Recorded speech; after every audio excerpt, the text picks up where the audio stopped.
out of nowhere, flying saucer mystery is with us. Airline and Air Force pilots The Air Force itself has officially admitted that flying saucers exist. Is there another civilization somewhere in space? Are we under surveillance by an intelligence that has revealed itself to us? Hazardous and dangerous and greatest adventure on which man has ever embarked. Is life everywhere the same as us? Or are we just one example of a vast array of possible kinds of biochemistry? The paradigm of science is not equipped to handle this phenomenon. Identified flying objects that we Believing in them is a matter of communicating with them. Very strange and unusual Economic reasons, political reasons, military reasons. It's not a scientific issue. It's a puzzle, but it's a puzzle that's worth exploring.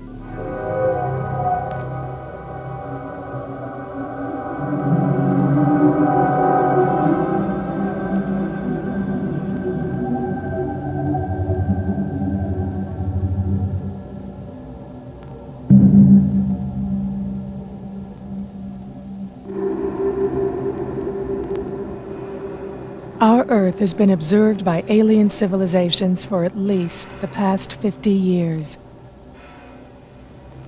Throughout our history, each age in our development is characterized by an ignorance about the scope of possibilities not yet understood, that future generations may look back on with a sympathetic smile of condescension. To us, in the 20th century Earth, this might seem magical, but I tell people to maintain some sense, if they can, please ask them to maintain some sense of humility. Because if you were to show this video camera, or a hologram, or a laser to someone only 300 Earth years ago, it would appear to be a magic. It would be considered supernatural. Such is the case with UFOs. To us, they represent intangible illusions between fantasy and reality.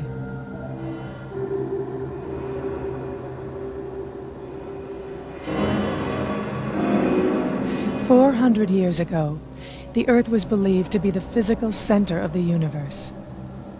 Nicholas Copernicus, and later Galileo, challenged that belief, suggesting that the sun was the center. And still 200 years would pass before William Herschel's stellar observations, and later Edwin Hubble's classification of galaxies, relegated our sun to a single, insignificant star among billions. Only then do we begin to imagine our place in an incomprehensibly vast cosmos." I think there is a certain twilight zone of phenomena that, if confirmed, would really overthrow the entire materialistic worldview. Let me just say, as a professor of philosophy who writes professional articles and knows how to do academic research, there is in this field some incredibly good literature, very sophisticated material. There's just a wealth of information, and I would challenge anybody to disprove that. You see, anyone who says there's no evidence to study has not looked. It's as simple as that.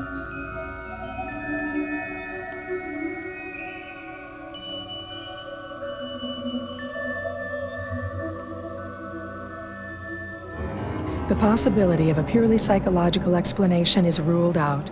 The discs do not behave in accordance with physical laws, but as though they were weightless, and show signs of intelligent guidance, such as would suggest quasi-human pilots.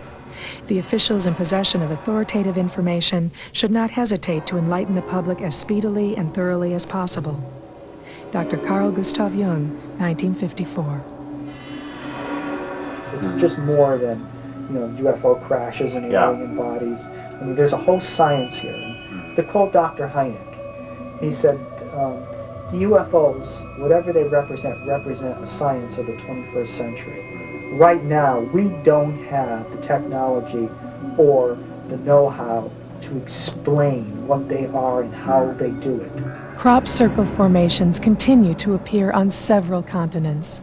This is the beginning, a doorway opening to a new science, a new physics, a new energy, a new world. I think very much that's where this is all moving.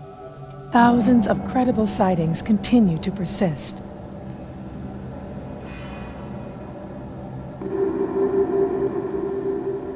The subject of UFOs is part of the subject matter of some courses that I teach. Oh, good. So it's got academic credibility in the community. Yeah. At least as far as I'm concerned, the evidence is really overwhelming that extraterrestrials are here. It's hard, after you see 5 weeks of that material, it's really hard not to have that opinion, I think. Abduction accounts from around the world, beginning in the 60s with the Hill case, recall exact similarities and also continue to persist.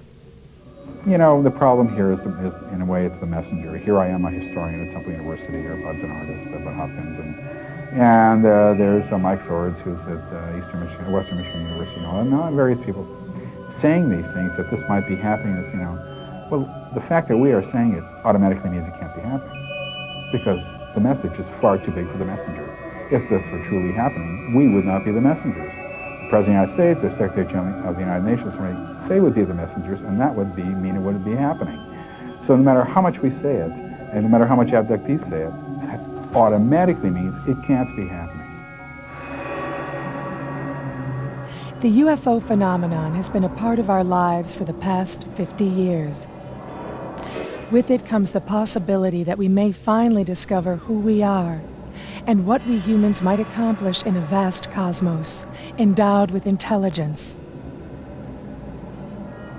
What I always state about this phenomenon is that taken together, the collection of all of the photographs, the videotapes, the accounts that I've been mentioning, the ground traces, the physical marks on people's bodies, the descriptions of the events in the craft, and et cetera, the sightings, all of that constitutes an extraordinary phenomenon. And I think it is indisputable that an extraordinary phenomenon demands an extraordinary investigation. To continue to dismiss the UFO phenomenon may very well be ignoring the most profound occurrences of our times.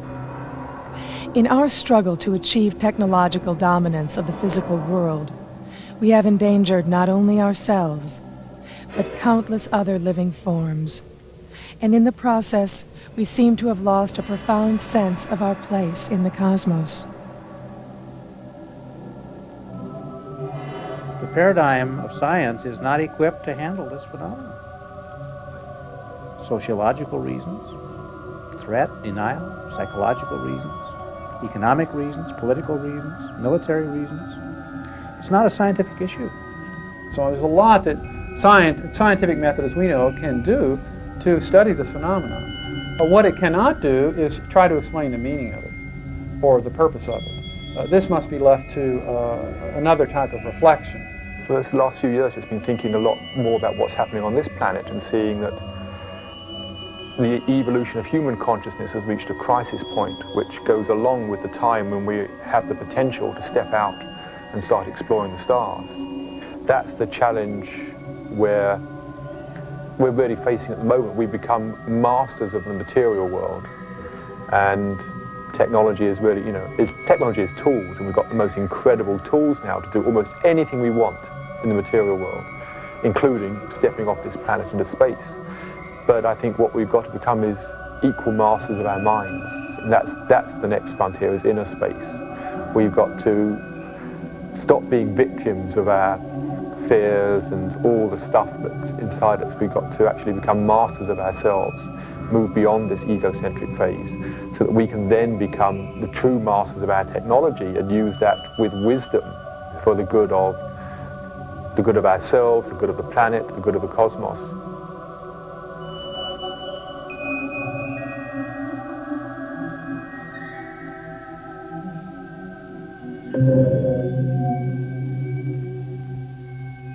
The stories piqued my curiosity, and I began first collecting news clips from the local papers, which published little short news items on them, occasionally.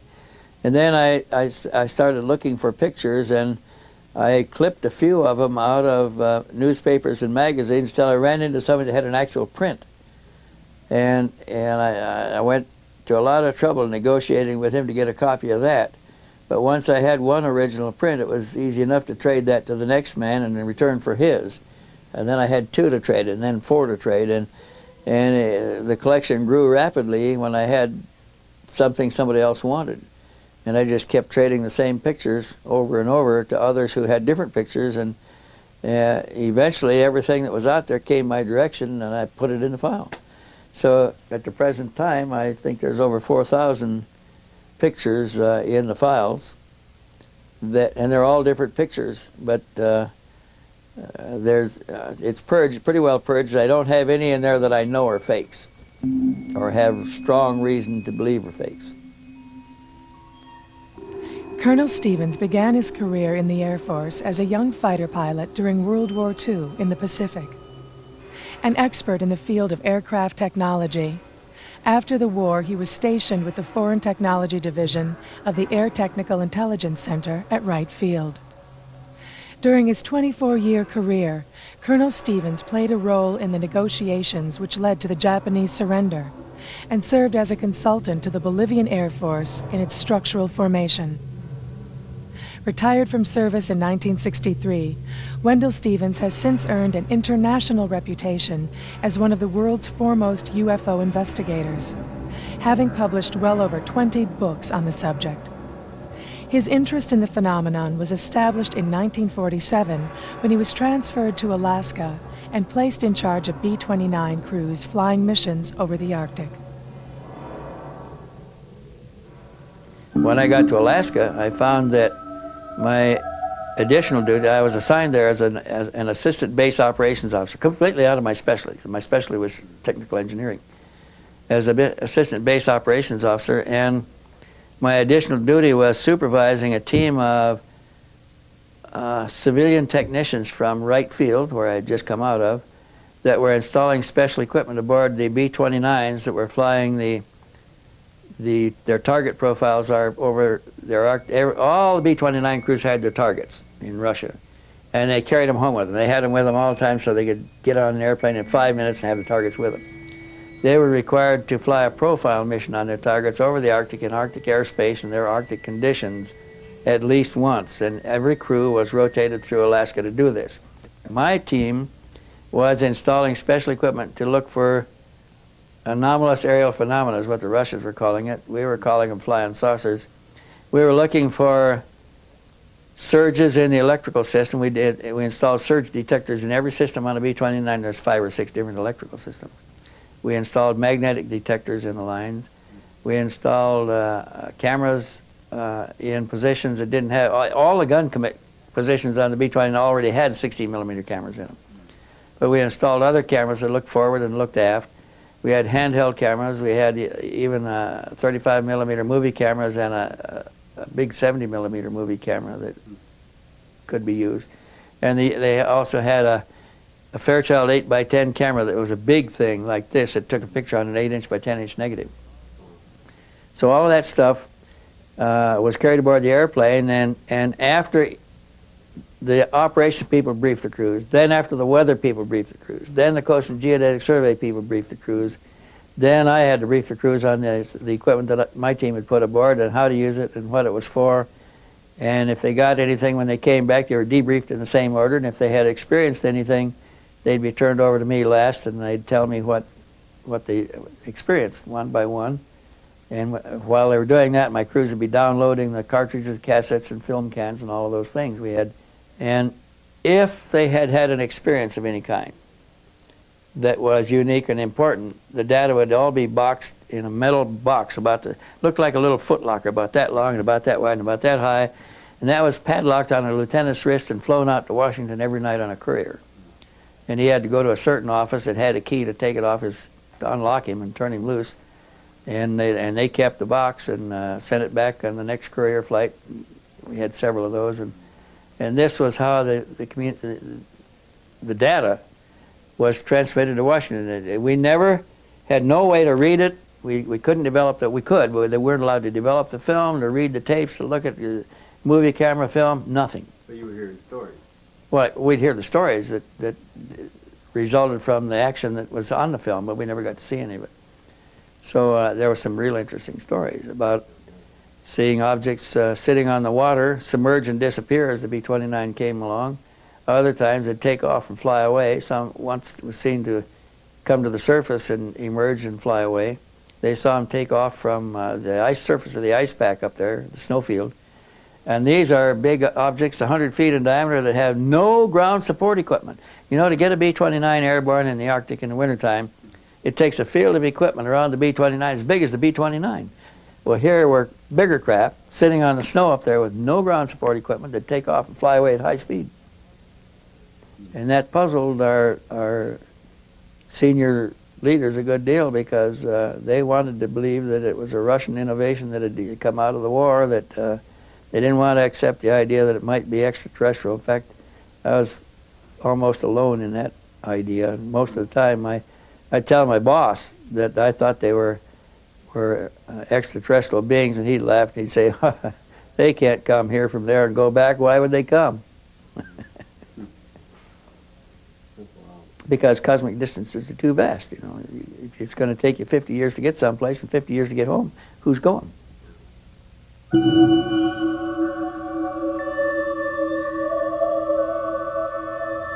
Among the first photographs taken on the old tin-type cameras was one at Drobak, Norway, showing a photographer with the big bellows over his head and a big camera on a tripod was taking a scene of the harbor, an afternoon scene of the harbor, early evening, and he saw an object moving from right to left across the field of view, snapped a picture of it, and got perhaps the first photograph of a UFO at close range in Earth's atmosphere in the sky here. And that picture was taken on the 27th of July in 1907 at Drobak, Norway.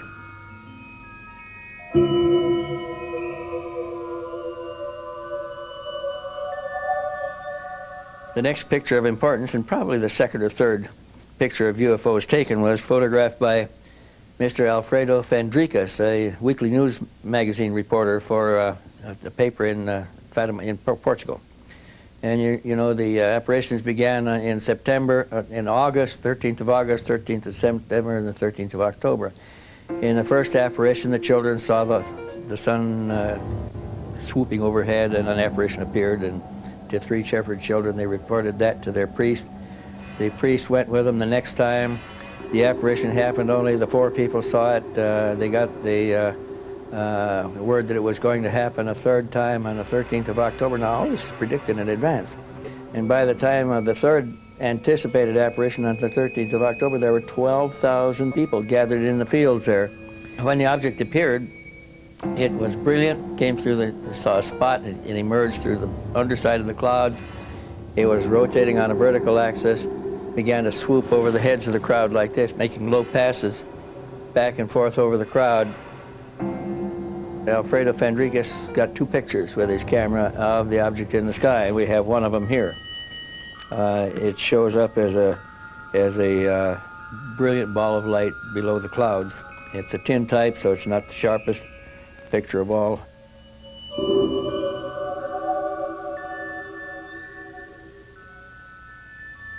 Then the next pictures of consequence were the pictures taken during the Japanese invasion of China and their Manchurian operation. They used aircraft, and objects appeared over the flight line of the Japanese bombers preparing for missions.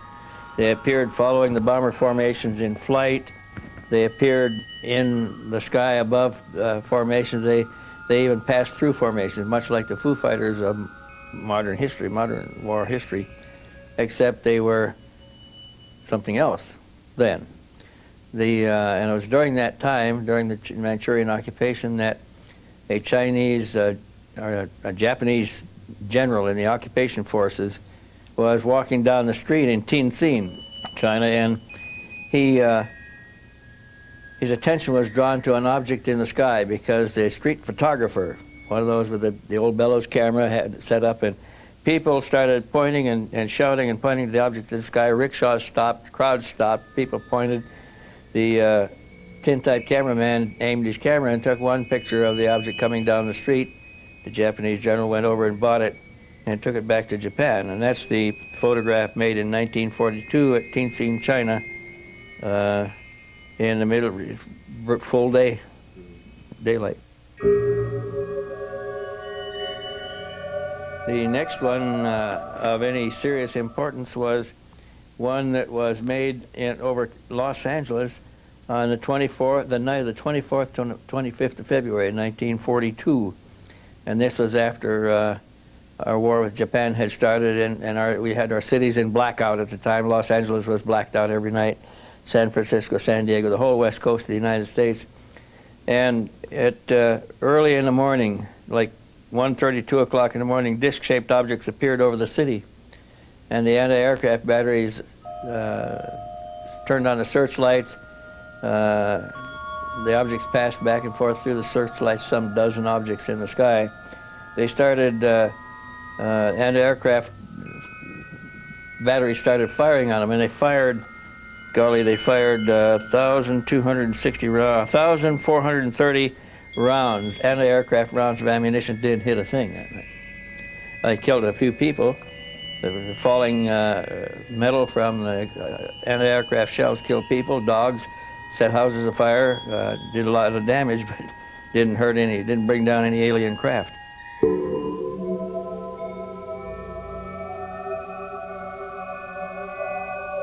The next one of serious importance, again, was before, well, it was after Kenneth Arnold described flying saucers. Yeah, that was in 1949.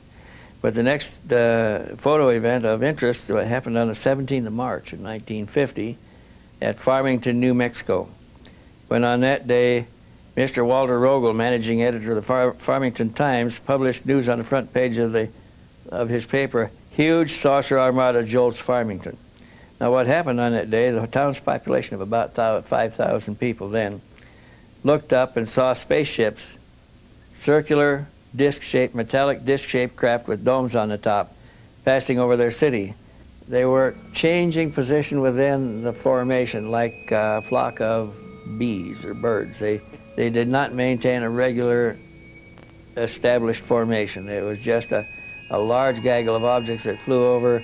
Hundreds of them flew over for almost 2 hours, and the same thing happened the following day.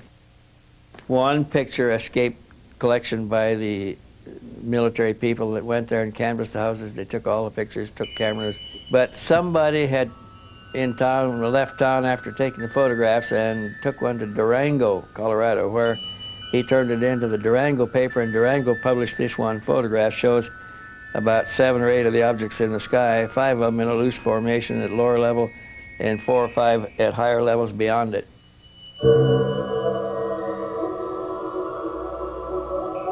A bird watcher walking in the woods on the 23rd of April, 1950, was crashing through the underbrush, and he emerged into a clear area not far from Redbud, Illinois, facing the southwest. He came into a clearing from the south side, and as he stepped into the open area, he saw a large object hovering just over the scrub bushes there. Now, this was about 30 or 40 feet in diameter, and it was less than 100 feet high.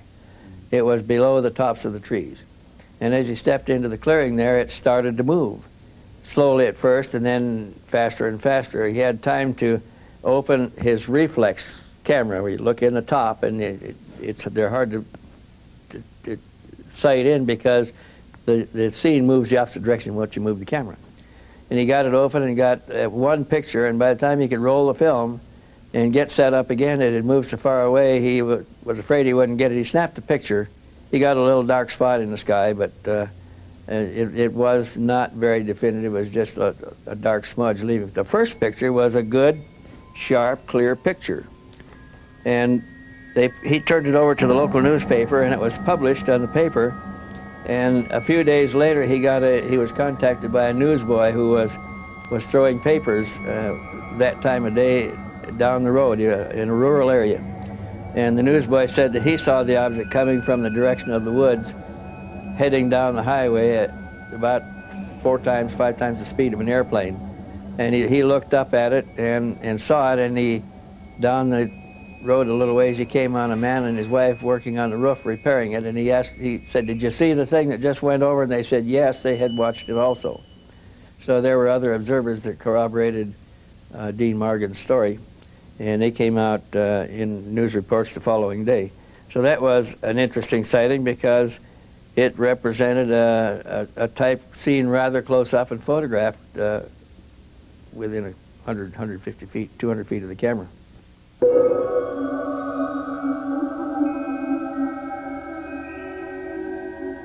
The next one that got any real attention occurred on the 11th of May of 1952 at McMinnville, Oregon, at about 7:30 in the early evening of 11 May 1952. Farmer Paul Trent was in the kitchen of his home when he heard his wife, who called to him from the backyard to come out and see the strange object that was approaching. And he immediately ran for his folding camera and dashed outside to meet her.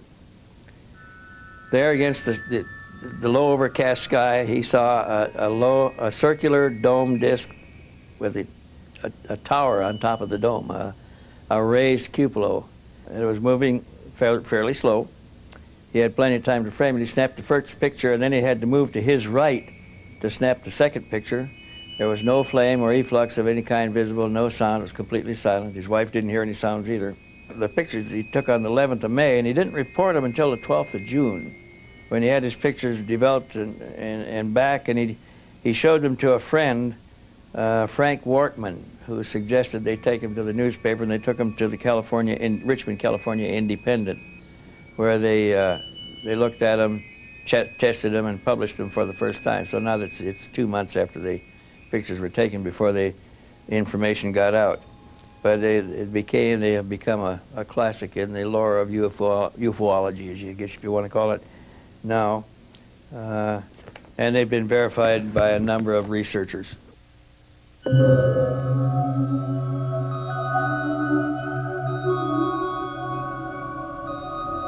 My hypothesis is that these people who are driving these UFOs, or at least the people who designed them, have a technology that's more advanced than ours. I mean, I think that's obvious, that they're more advanced than our technology. Their technology is so advanced that they have figured out a way to artificially warp space-time the way a black hole does, only without all the gravitational effects that rip things apart into their constituent atoms. So that they can actually manipulate. They have some sort of a generator in here so that they can actually produce this field around their craft like a little bubble, a little private universe that they carry around with them. So that they can actually step out of normal space-time into their own private universe and then step back into it at other coordinates. So if that's possible, then they can not only come from all these distant places, but they can also come from parallel universes that coexist with ours and we're not able to see because they're on a different vibrational level or whatever. They can even come, probably, from our own past or our own future. Because as the quantum physicists are telling us now, the past, present, and future are not separate. Our idea of the stream of time is only an artifact of our consciousness. It is our consciousness that's traveling. It isn't that things are happening cause and effect in a linear fashion. It is our consciousness that's doing that. So the past and future actually exist simultaneously with us, and if you're able to warp space-time, you can travel to and from them. Time is not linear. In fact, it doesn't exist. It's just a concept that we use to describe aspects of space-time, and it's an artifact of our consciousness. So this warping of space-time, I think, can explain a great many things about the UFOs.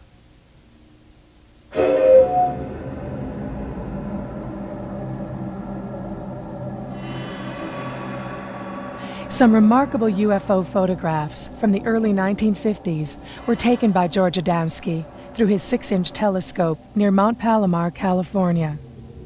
In many respects, Mr. Adamski can be considered a pioneer in this field, also claiming to have been in contact with the occupants of the craft.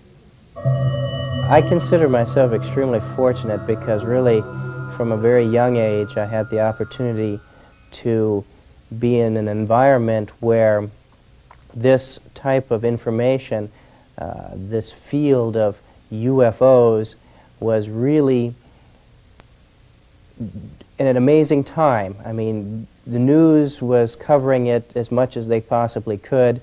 Scientists were exploring, we were coming in the space program, so space was on everyone's mind. And during those 63 to 65, which we were involved with Mr. Adamski personally during those times, we really had an opportunity, I really had an opportunity to see some of these crafts exceedingly close. And these are impressions that never leave my thinking because they were so deeply rooted. And to go to these lectures in which you had literally lines of scientists and military officials sitting there and people listening intently on the information that was exchanged and given, it was a very dynamic time in this field, which certainly has changed in the last 20 years. My father had numerous sightings, and due to these sightings, he got in contact with many different agencies of the government and investigated heavily into others who had reports of UFO encounters and taken pictures of these type of craft. And because of this investigation, he got in contact with Mr. George Adamski, who was in many respects a pioneer in this field already back into the late 40s and early 50s. I've been taking a large number of telescopic pictures and had motion picture footage of these crafts, and even had many controversial contacts during these times. And this is really the basis of how I became involved through my lifetime, through my father, and through Mr. George Adamski. George Adamski was originally a student and involved with philosophical teaching. And it was due to his study of philosophy that led him to the conclusions that life and the principles of nature and life around us were not by any means a manifestation of only the environment around us. Basically that creation and life was universal. And it was this recognition that led him to investigate through telescopic means, looking out into space and at the moon, to see if he could find evidence of this expression of life. And he was able to, through lunar photography, take some of the very first pictures of spacecraft orbiting the moon and traveling in the Earth's atmosphere already in the late 1940s. Historically, the first analysis, I would say, began with Leonard Cramp, who did orthographic projections on the Adamski pictures. He did comparison analysis on the Adamski scout craft with the Coniston pictures taken by two young teenagers in England several years after he took his photographs, and then also with a Brazilian shot that was taken in late 1954. And based on this orthographic analysis, Dr. Cramp came up with the dimensions and the exact sign and signature of these type of craft, finding them by that technology in the 50s to be authentic. Since that time, Adamski's pictures have gone through biometric radiation tests. MGM Studios did an analysis on the film. They've gone through each decade of technology's analysis, and they have been always found to be authentic and to be some of the best pictures ever taken. And I think one of their strong points was that they are taken 40 years ago, long before the computer technology that we have today, which certainly can composite any type of picture that we wish to.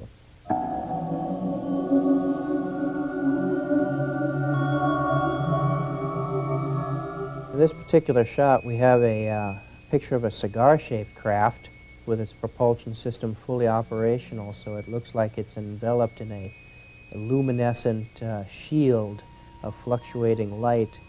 And it's located between the Earth and the Moon. It was taken by a 6-inch telescope Mr. Adamski took in the late 1940s. And this craft can be in dimension anywhere from 1,000 feet to several miles in length. And this craft here is the same type of craft as you see in the picture above, but you can see the outline of the hull itself. And this is in orbit in the Earth's atmosphere. And here is another craft around the moon, and you can see it's trailing behind it the several other craft in sequence as it's around lunar orbit. And here we have another shot around the moon, and you have here half a dozen craft in formation flying along the surface of the moon. In early March of 1951, through his 6-inch telescope, George Adamski was able to photograph a remarkable series of 4 photos as the large carrier-type craft was releasing 6 scout craft.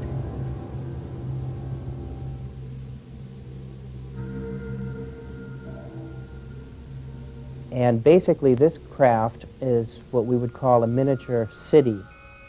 It is in an environment that is enclosed to itself, and these bell-shaped craft, like our aircraft on an aircraft carrier, are housed in this cigar-shaped craft, and so this is used for distance travel through long distances of space.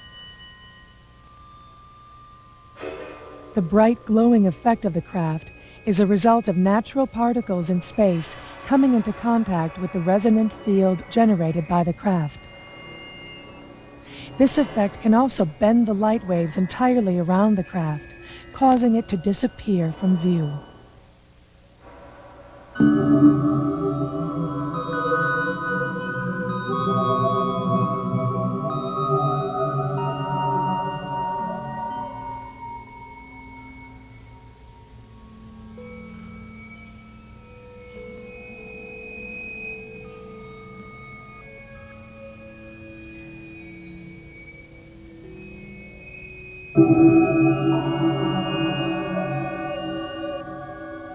What we have here is a picture of the bell-shaped, the scout-shaped craft with the 3-ball condensers underneath it.